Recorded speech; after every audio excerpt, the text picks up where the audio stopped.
Okay, here is the transmission to any bench seat, 60s and 70s. I don't know before or after, but in any GM bench seat, probably even bucket seats. The cables, right? Yeah, the shorter ones will go on this end, longer ones go on this end. If you're like mine, the motor turned, but the seat didn't move. So I took this apart, never been in one before, figured out what was going on. The motor works fine, everything spun. The gears were good, no gears were stripped or anything. This is the part, the drive shaft right here that goes into the motor. Comes in there with the gears on it and spins these. So what happened?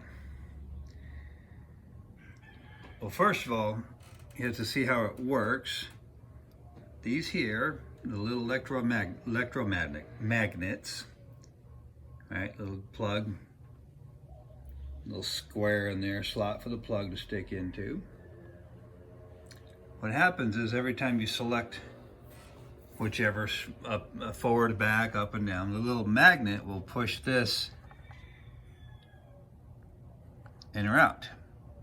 And that will push the shaft in or out, engaging the gear.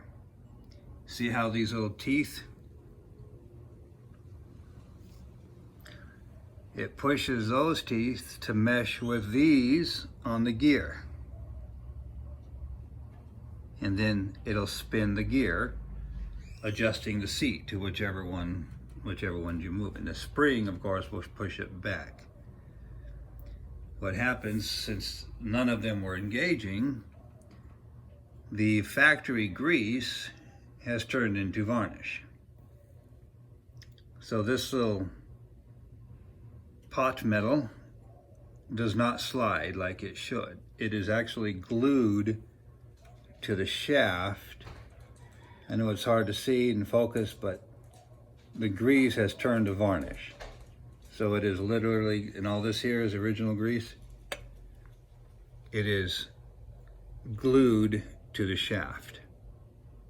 So this part,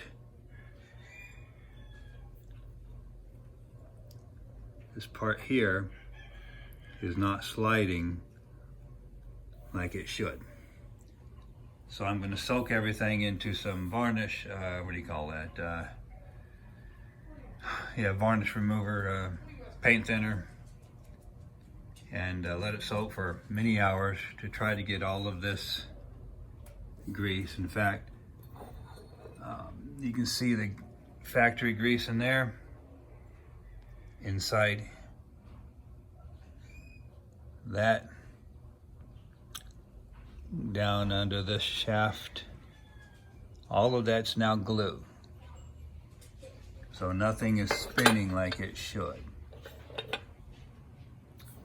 So I'm going to soak it all, try to get rid of all the varnish, and then I'll do another little video update on if it works. And if not, I may try some of that Chem dip, that carburetor cleaner, something to remove all of that. I know grease remover simply will not. So